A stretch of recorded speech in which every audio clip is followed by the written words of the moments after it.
castellano, ¿quién lo propone y en qué circunstancias? ¿Quién podía dictar el derecho? No, Vos bueno, dijiste que los teólogos. está bien, pero eso, ¿cuál es el escenario en que se da ese planteo?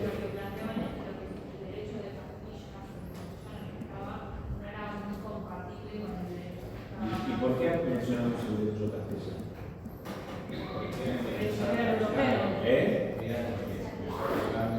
Entonces, esto es parte de la polémica que se da frente a la disfuncionalidad del derecho castellano, que es el que primero se aplicó. ¿Sí? Porque tenemos esta disfuncionalidad, tenemos este planteo de esta polémica. Entonces, más o menos en 1520, 30, 40, se da este debate entre posiciones enfrentadas. Fíjense que estamos viendo algunas fechas, algunos momentos de fechas, que van teniendo su lógica. Porque este debate, en cuanto a momento, ¿cuándo se da? ¿Cuándo se da? Yo les di algunas pautas para discernir esto.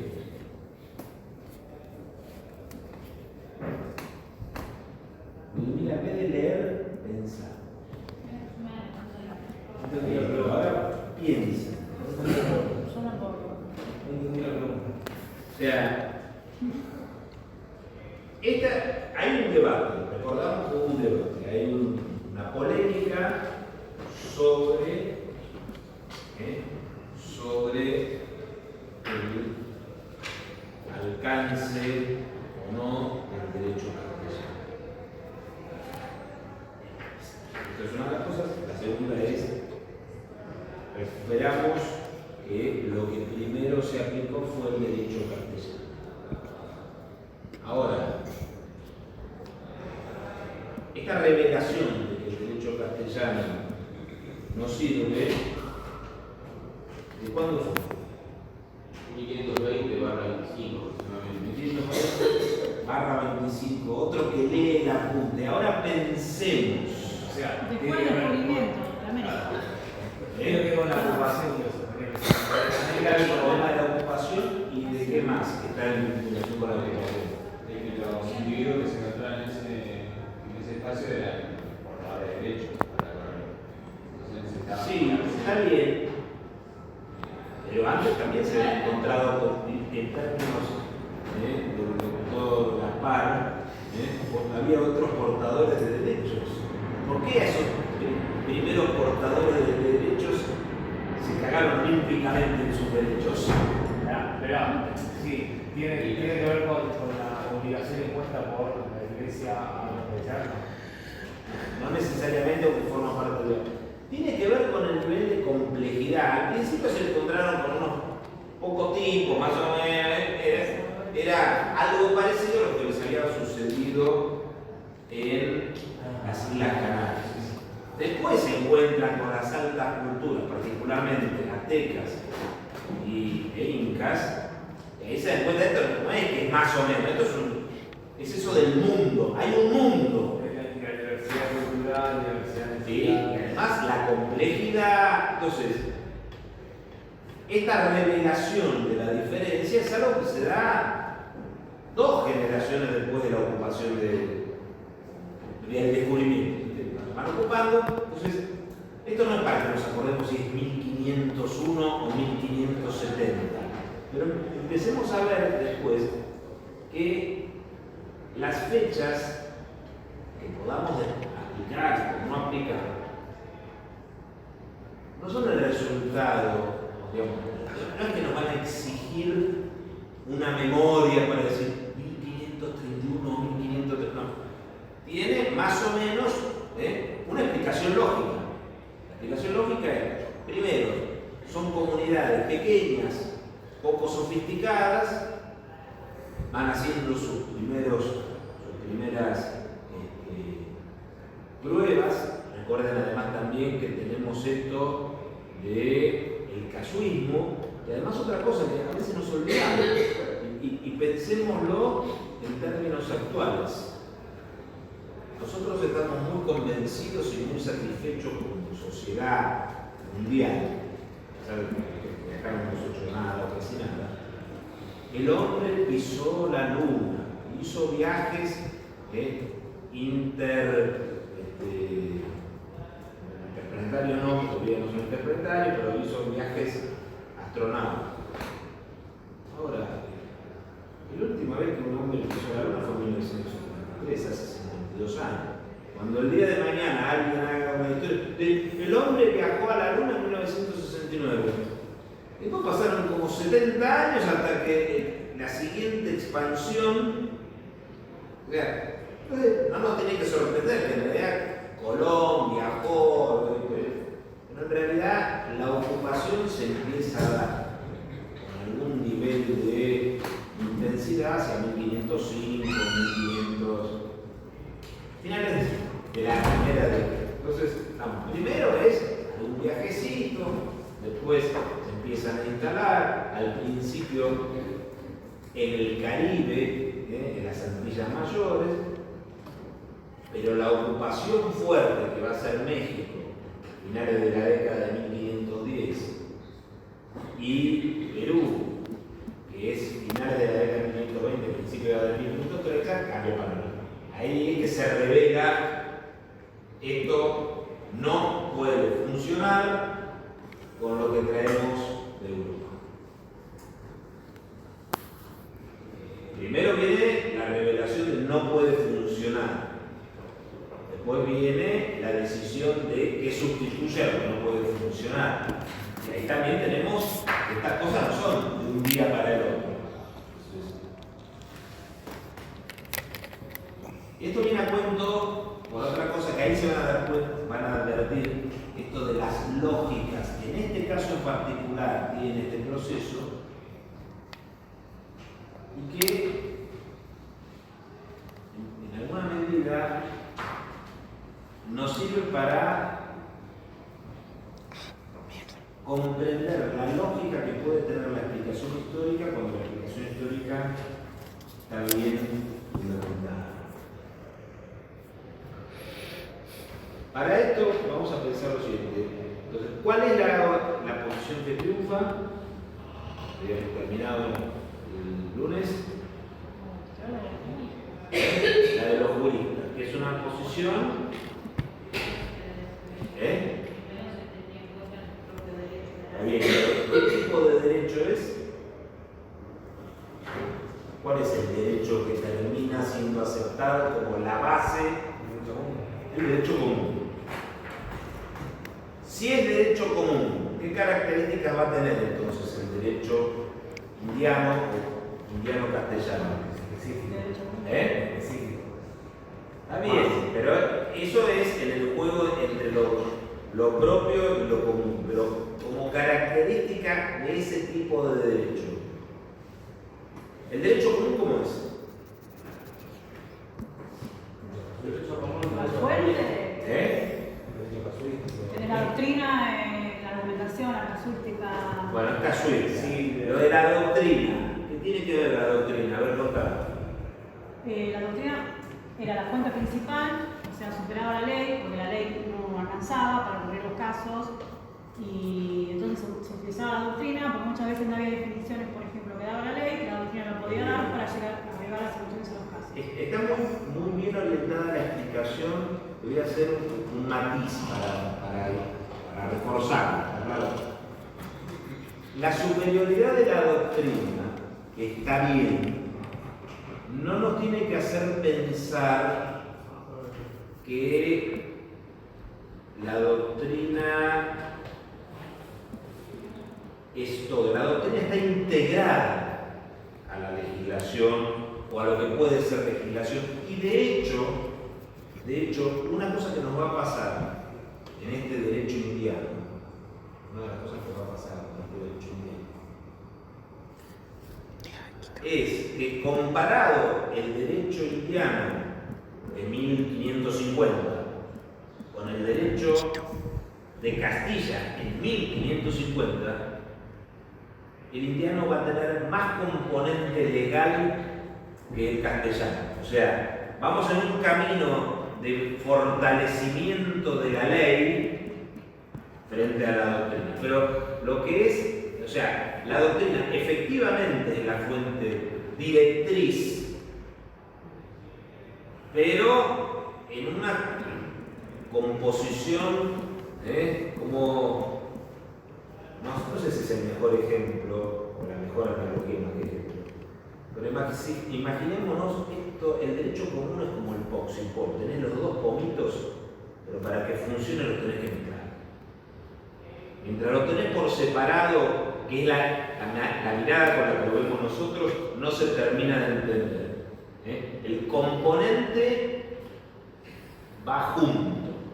Entonces tenemos esto, muy bien, tenemos un derecho casuista, un derecho en el cual la participación de la doctrina es orientadora. Claro, es una clave orientación. Bueno, es así, sí, es así. Bueno, y si el derecho indiano es así, o mejor dicho, la cultura jurídica indiana es así porque es una institución local de la cultura del derecho común.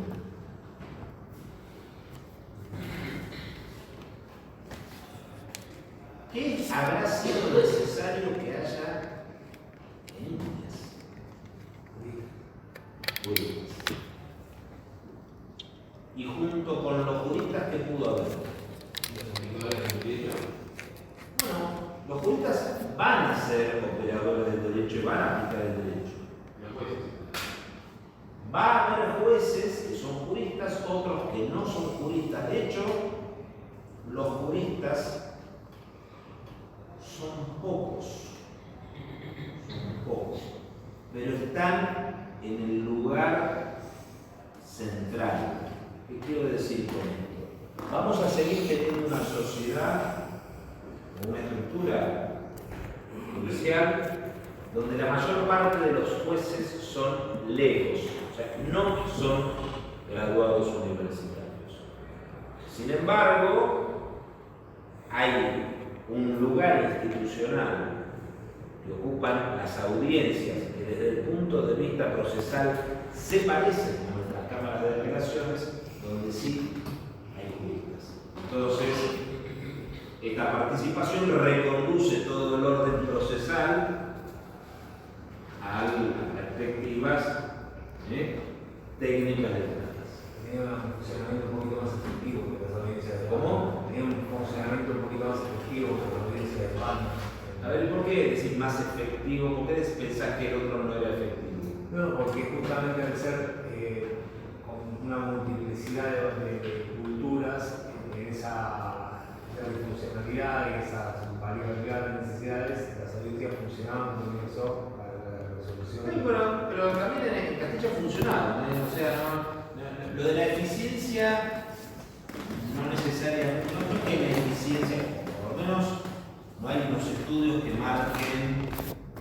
Lo que sucede es que la corona en América tiene más poder, porque tiene más dinero, porque tiene menos obstáculos sociales previos. Entonces eso le da más capacidad de creación, de novedad. Pero el papel de las audiencias es equivalente. Ahora, tenemos los juristas. Cuando yo digo que no son muchos, ustedes piensen en lo siguiente: se estima que hay aproximadamente un graduado en Derecho cada 10.000 personas, cual, con la población que había en la época, da aproximadamente aproximadamente unos 800 abogados en Argentina. Calculen que más o menos hoy nosotros tenemos en la Argentina un abogado cada 300 personas. ¿Está? Hay uno por familia, más o menos. Hay uno por familia siempre, más o menos. Ahora, este incremento proporcional del número de abogados es un fenómeno que se da en todas partes, y que se fue dando paulatinamente. Hay pocos abogados que además están repartidos de una manera muy desigual, porque de estos 800 abogados, 500, 550 están en dos ciudades, en Lima y en la Ciudad de México. No, pero no por cantidad de gente, si bien son ciudades importantes. Tiene que ver con el funcionamiento de los tribunales y de la burocracia criminal y de las estructuras letradas. En cambio, en la ciudad de Buenos Aires, que era muy chiquita, no hubo abogados permanentes hasta 1730. ¿Verdad? O sea, hay una distribución desigual, en la cual la ausencia de abogados se suple con personas que sepan algo de derecho, como podrían ser los sacerdotes que tenían formación en derecho canónico, o un perfil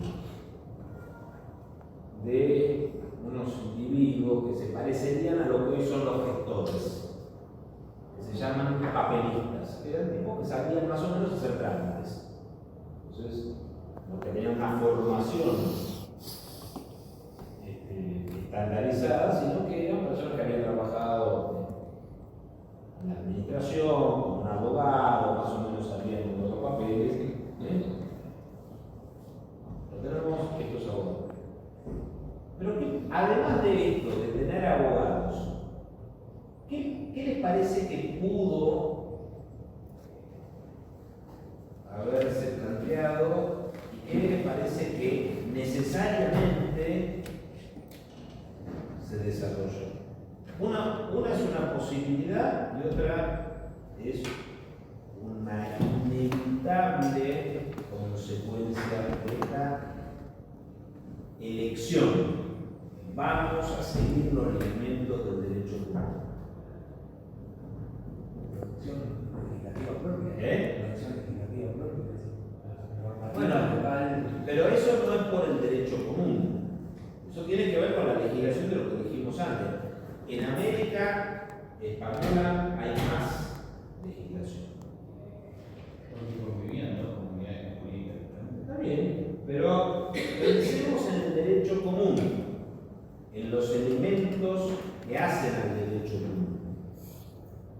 Ustedes rescataron recién el lugar de la doctrina, está muy bien. Rescataron recién el casuismo, que también está muy bien. Y de ambas cosas, pero sobre todo del tema de la doctrina, hay una consecuencia, que podemos decir inevitable, una que era muy previsible y otra que podía o no darse. ¿Tiene una relación, profe, con el sistema de codificación? Una relación con el sistema de codificación. Pero ¿por qué con el sistema de codificación y qué relación encontrás? Porque los juristas fueron usted cuando escribió sobre Vélez Sánchez, los juristas son los que realizaban ese sistema de codificación. Está bien, pero te agradezco la participación y vale la pena, pero para que descartar la palabra codificación y el modelo de codificación porque es de otra época. ¿Está? Entonces, tu propuesta, te digo no. Te agradezco la participación, pero no. Los juristas son importantes, sí, ahí sí, pero no porque codifican. Al margen de que la palabra codificación y código, si bien los romanos habían hablado de códigos,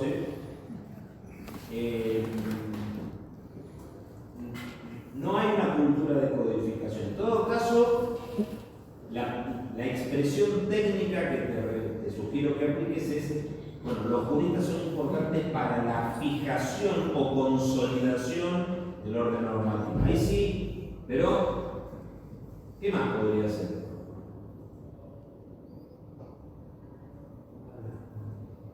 Pensemos, en este papel de consolidación, lo más que todo, ¿qué dijimos nosotros que hace la doctrina? ¿Qué hace la doctrina? Dirección. ¿Y cómo lo direcciona? Criterio, ¿Y regla. cómo interpreta?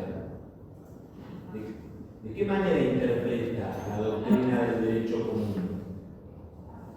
Está bien, pero ¿cómo? Nosotros vimos la modalidad de trabajo de los juristas del derecho común. ¿Qué hacen los juristas del derecho común? Vos decís los comentaristas, los glosadores. Bueno, entonces hacen comentarios. Y entonces, con todo esto que estamos diciendo, ¿qué les parece que pudo aparecer, que debía aparecer? ¿Qué pareció que es? Comentarios a las leyes libres.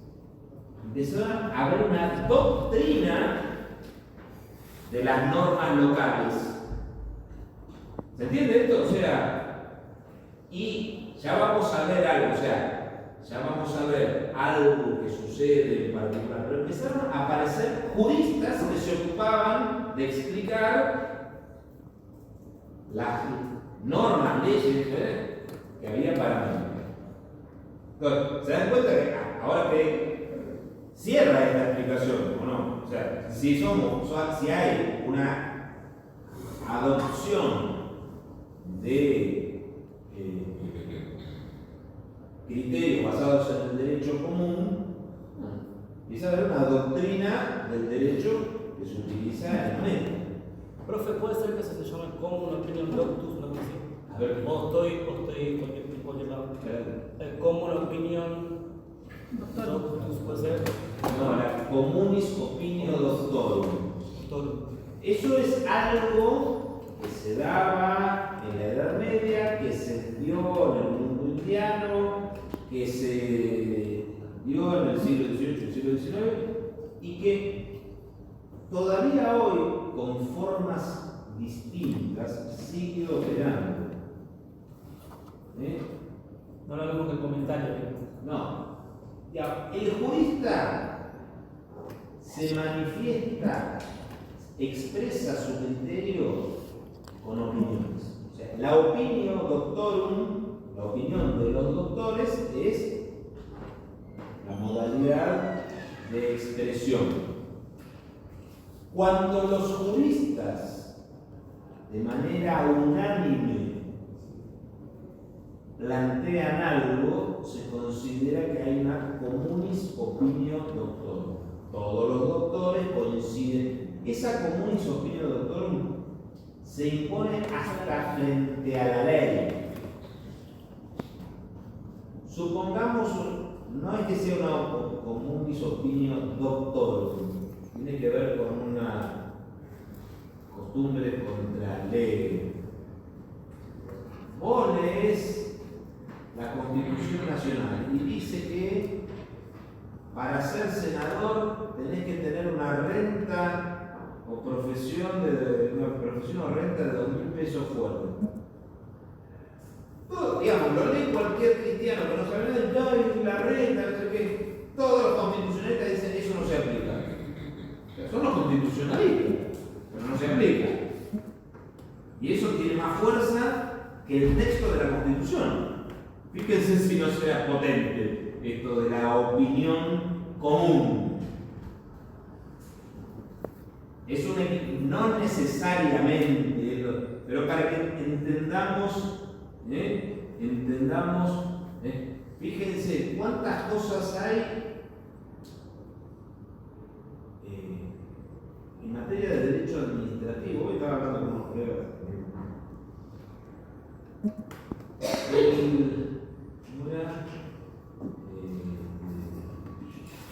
Las terminologías que tienen los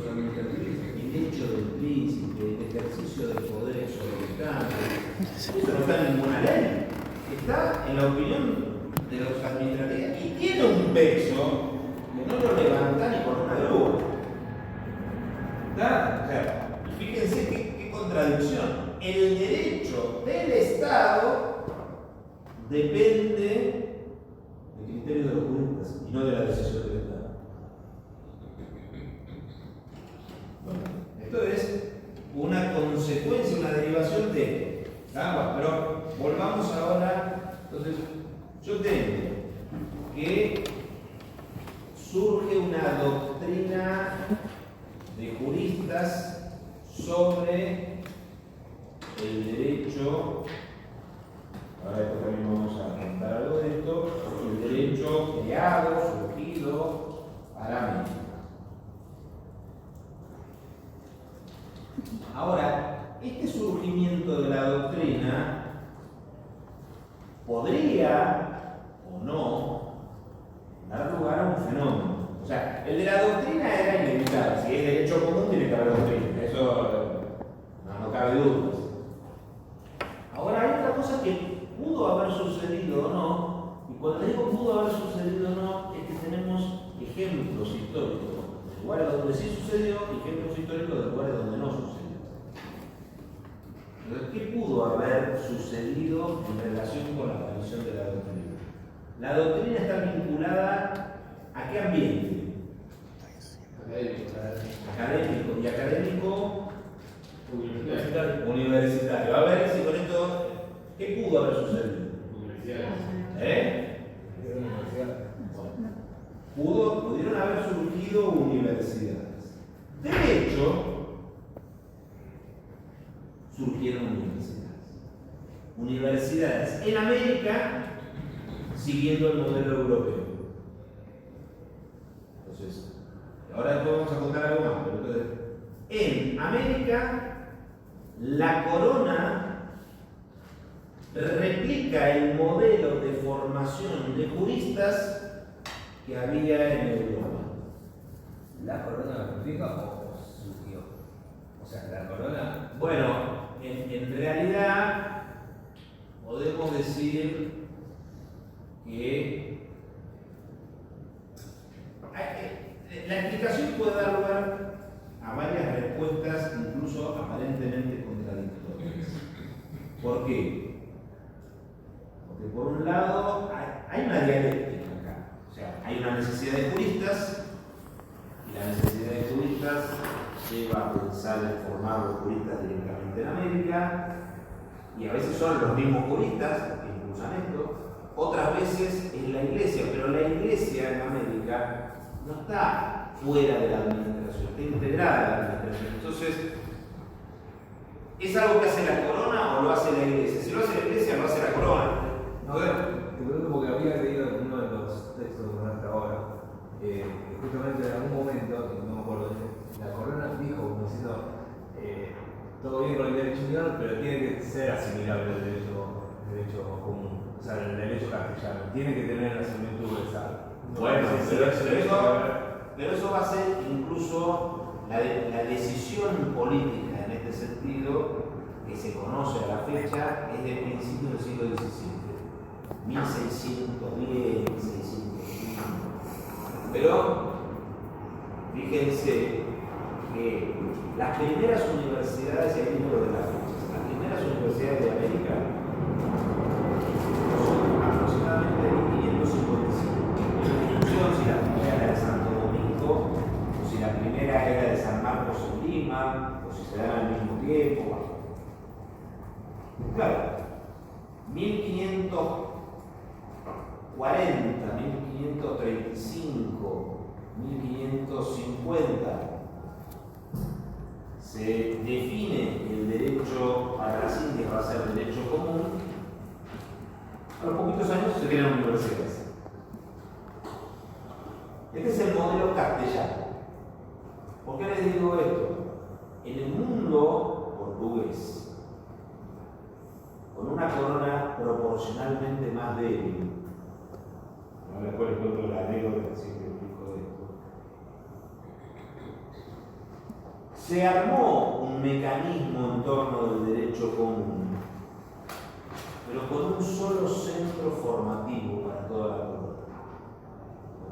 Portugal, que es un reino muy pequeño en relación con todas sus posesiones. Ustedes piensen lo siguiente: en el apogeo, en el momento del apogeo del imperio colonial portugués, los portugueses tienen Brasil, varios puntos de asentamiento en África, en la península arábiga, en la India, en Indonesia, en China, hasta llegan a tener en algunos años un asentamiento en Japón. Entonces, los portugueses, vos querés ser jurista, tenés que irte a la Coimbra. Querés ser abogado universitario en Goa, tenés que ir a la Coimbra, estudias y volvés. Hay un caso muy ilustrativo. Un profesor portugués exhumó a su familia. Hay un expediente de mediados del siglo XVIII que empieza a explicar la historia. Ustedes saben que el segundo estado más importante de Brasil hoy es Minas Gerais.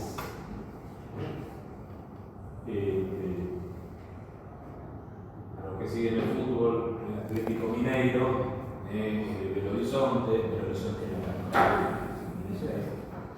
Y en Minas Gerais hay varios lugares que son muy interesantes. La ciudad histórica más simpática es Ouro Preto. En el siglo XVIII se descubren minas de diamantes, ahí viene el nombre de Minas Generales, y el oro. Entonces, en el siglo XVIII, estas minas generales se convierten en un foco de prosperidad. En esta enorme prosperidad que tienen estas minas generales, mandan a un gestor a la corte para pedir la apertura de una facultad de medicina. Y el expediente se empieza a tratar y llega a la mano de un asesor del rey, y el asesor dice: Su Majestad, esto que están pidiendo acá es muy razonable. Sin embargo, le voy a sugerir que no le haga caso. ¿Y sabe por qué? Porque esto que están pidiendo ahí en Minas es muy bueno y es también necesario. Pero ahora nos piden medicina, mañana nos piden derecho, y pasado mañana se independizan. No les demos las herramientas para que estén en condiciones de independizarse. Ese es el modelo portugués, el modelo de una corona poco poderosa que no quiere que sus posesiones tengan el dinamismo, la capacidad. La corona castellana no se le cruzó, tenían tan claras condiciones de liderazgo sobre América que no solamente crearon una o dos, llegaron a crear más de 20 universidades. Llegaron a crear o permitieron que se creasen, porque a veces en la corona, en la iglesia. Entonces, se crean las universidades. Entonces, fíjense, en 1530, 1540 nos inclinamos en el derecho común, 1555 empiezan a aparecer las universidades, y no es raro entender que la primera generación de eruditos doctrinarios sobre las normas indianas inician de 1570, 1580. Una vez que el ambiente universitario empieza a caminar. Esto siempre pasa. O sea, vos creás una universidad, hasta que esa universidad se instala, realmente pasan 15 o 20 años. Primero, productos intelectuales sólidos son, bueno, 1570, 1508. Ahora, lógicamente también, fíjense, y otra vez pongamos el ejemplo. Vamos a darnos cuenta, a ver, vamos a darnos cuenta que ese proceso de generación de la doctrina es un proceso acumulativo, lento, trabajoso. Se está conmemorando este año los 10 años del Código Civil y Comercial. Todavía no hay una obra definitiva sobre el Código Civil y Comercial. De hecho, van a pasar los 10 o 15 años hasta que aparezca algo. Hay algunos códigos publicados, malos. La reforma del 94. No hay una obra, no hay un, digamos, fíjense, Vidal Campos escribió unos suplementos, pero no hay un texto, no hay un Joaquín B. González de la Constitución del 94. La mejor obra de derecho constitucional sobre la Constitución del 94 en cuanto a su utilidad y a su formación es la Constitución comentada de Cielo. Sin embargo, con todo el respeto que merece la doctora, es una obra metodológicamente muy ordenada. Es la exégesis, artículo por artículo, no hay una construcción, pero esto no es porque yo me creo que estoy arriba del pony, no, es que también van a pasar 20 años más hasta que eso es fruto de un trabajo muy lento. ¿Se entiende? O sea, el derecho va, gracias a ese trabajo estupendo, es que después va a venir otro, sí. Es acumulativo, ¿no? Sí, sí. Pero entonces, no es que lo digo desde así, de la soberbia. Es lo que, son los ejemplos de lo que realmente pasa. O sea, de hecho mismo, fíjense, el texto de Joaquín B. González se escribió 40 años después de ser sancionada la Constitución. Esto es así, o sea, los trabajos es muy difícil poder hacer una articulación sólida, sin experiencias, sin casos, sin ejemplos, sin problemas. Entonces, no nos tiene que sorprender que la primera generación, bueno, sí hizo unos aportes, pero que en realidad las mejores expresiones del pensamiento jurídico sobre las Indias no fueran del siglo XVI, sino del XVII, una vez que se había ido juntando materiales, opiniones. ¿Se entiende esto? Luego tenemos por un lado que aparece una doctrina y que en el caso americano, perdón, que en el caso castellano, esa doctrina viene de la mano del establecimiento, el reconocimiento, la admisión de universidades, que, como le dije antes, no era algo inevitable, porque de hecho tenemos, cruzando las posesiones, yendo al Brasil, no era así. Podía crearse como podía no. Bueno. Ahora, vamos a dejar por unos minutitos la parte de la doctrina para pasar a la legislación.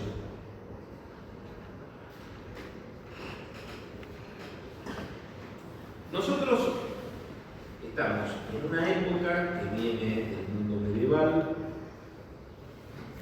en el que, sin embargo, empieza a haber algunas diferencias. A ver, más ley en América que en Europa. ¿Sí? Más ley. O sea, la dimensión legal es mayor. Las leyes también empiezan a cubrir, no solamente son más, sino que se ocupan de más asuntos. O sea, la esfera legal es más abarcativa. Y como en esta época no hay división de poderes, uno puede resumir la capacidad legiferante con la afirmación siguiente: gobernar es legislar, legislar es gobernar. Vos tenés a alguien que gobierna, puede dictar normas legales. Entonces, ¿qué es lo que nos vamos a encontrar? Que había mucha legislación, mucha comparada con la que había antes en la Edad Media. En una Edad Media castellana, en la que además de las 7 partidas de las que hemos hablado, hubo una solución normativa frente a un fenómeno equivalente, o sea, tenemos más leyes que antes. ¿Cómo encaramos esta realidad? Donde también nos tenemos que detener algunas cosas que hoy a nosotros nos parecen obvias, pero que no son obvias. Por ejemplo, ¿qué características tienen las leyes? ¿Qué características formales tienen las leyes que nos parecen obvias? Que son dictadas por el Poder Legislativo. Bueno, está bien. Está bien, son estrictas.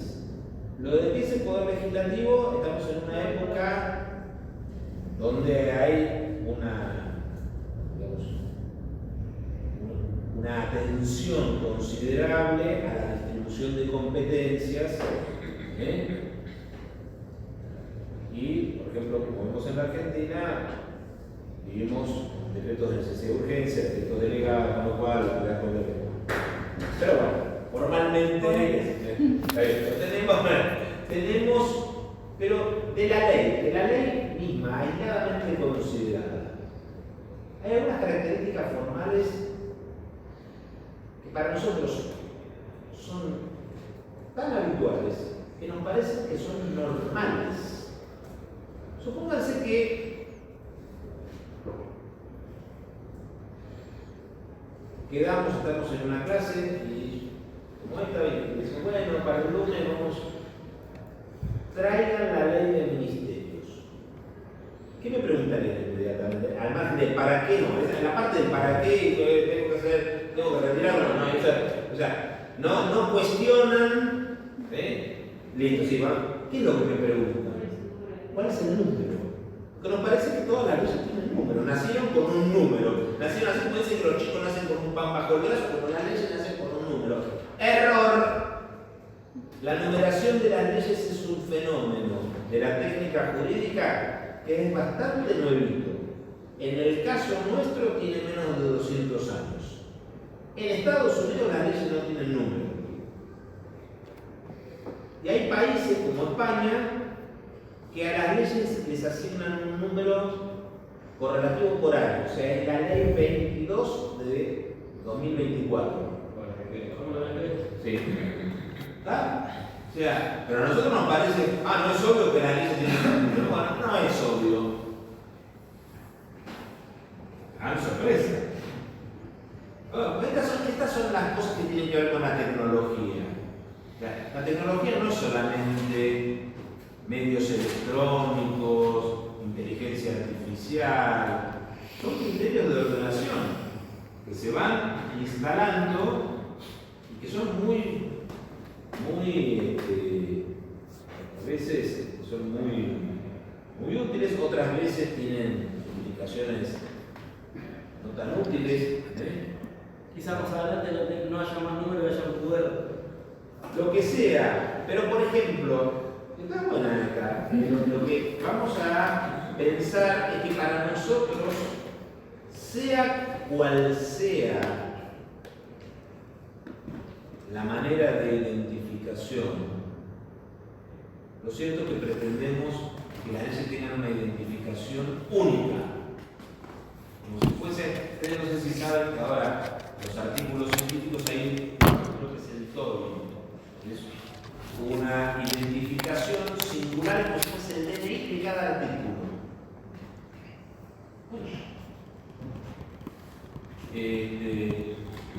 Lo cierto es que las leyes no tenían nombre. Otra cosa, a nosotros nos parece obvio dos cosas. Bien. Forman parte. Una es las leyes se dan a conocer mediante algún mecanismo de publicidad relativamente amplio. Las leyes en India, igual que en Europa, primero, no todas se imprimían. Había imprenta ya. La imprenta era una cosa muy cara, muy compleja. Había muchas leyes que tenían, en principio, 3, 4, 10 destinatarios. No te voy a hacer una imprenta de 10 destinatarios. Es manuscrito. No hay boletín oficial. El boletín oficial también tiene 200 años. Entre paréntesis, si alguno de ustedes trabaja en lugares que tienen que consultar el boletín oficial, cosa que no hace nadie, casi nadie, en la Argentina, con cerca de 5.000 abogados del Estado, la Administración Pública Nacional y el sector descentralizado, más los 200.000 abogados o 180.000 abogados que hay en el país, deben leer el boletín oficial, siempre lugar. Claro, si te salen solo la primera parte del boletín oficial, el boletín oficial tiene la norma, tiene anuncios, la primera parte son 100 páginas por día. ¿Qué vas a estar leyendo de eso? Claro, hoy el boletín oficial es el mecanismo formal de justificación de la ley se considera conocida por todos. Ya, no lo sabe el tipo que compagina el boletín oficial. Profe, para la publicidad los actos de gobierno. Sí. Creo que viene por ahí también. Está bien, sí, pero digamos, es una publicidad. O sea, los periodistas, que son los sabios del conocimiento, si Clarín o La Nación o Página tuviese un tipo para ver lo que aparece en el boletín oficial, tendría muchísima más noticias. Ahora tiene que poner un ñato que esté viendo, che, mirá, ¿te acordás de fulano? Salió nombrado tal cosa. Es cuestión de. Bueno, pero ni eso hace. Claro, o sea, que es una publicidad trucha. Pero está la publicidad. Y hay otra cosa que me parece que es obvio. Bueno, hay un archivo de leyes. Bueno, el archivo de leyes también es algo nuevo. Los reyes a veces mandaban una ley y no se quedaban con una copia. Claro, flaco, tenés que hacer tal cosa. Mandaban, che, creo que le dijimos, no sé. Entonces, esas bibliotecas de la Edad Media que se acumulaban, digamos, producción del derecho, no eran de la producción del derecho actual, sino esas bibliotecas en las que se recopilaban todos los documentos, sobre todo de derecho romano, canónico. O sea, lo que se conservaba en las bibliotecas era la doctrina. Claro, o sea, No era la legislación, no era la normativa. Pero, también, volvemos. La imprenta era algo caro, no había todavía un mercado de consumo adecuado a esto, pero además también porque en definitiva la legislación aislada de la doctrina era algo que casi no tenía valor. No te explican qué es lo que dice, no lo interpretan, no me interesa. ¿Para qué guardarlo? Estamos en un campo o en un proceso que está en construcción. Yo estoy siendo demasiado esquemático, pero está en construcción. También influía en eso, profe, el alto grado de analfabetización, ¿no? Sí, pero todavía estamos en un momento en el que habrá una población alfabeta del 5%, pero otra vez, ahí nos estamos con un papel de los juristas que sin importar su carácter minoritario es central. Entonces, digamos, el problema no es si hay o si no hay gente que tiene acceso a esto, sino que, bueno, además, otra cosa que lo van a ver en uno de los textos, no sé si yo se les había dado el texto de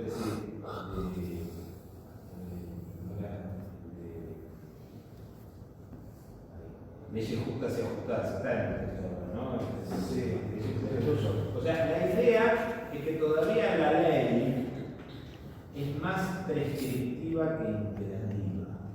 Busca convencer más. Busca convencer, por eso ustedes se van a encontrar con un fenómeno que los primeros historiadores del derecho del siglo XX no entendían.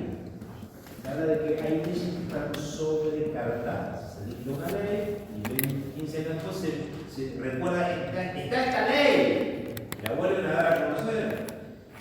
Porque lo que importa no es que alguien la mandó, sino que la tenga se encuentra. La ley todavía es bastante diferente a la ley. Bueno, no tenemos todo esto claro. Y hay un fenómeno también, fíjense, que en una época en la que faltan tantos elementos de orden, de control, de registro, de consulta, va a darse un fenómeno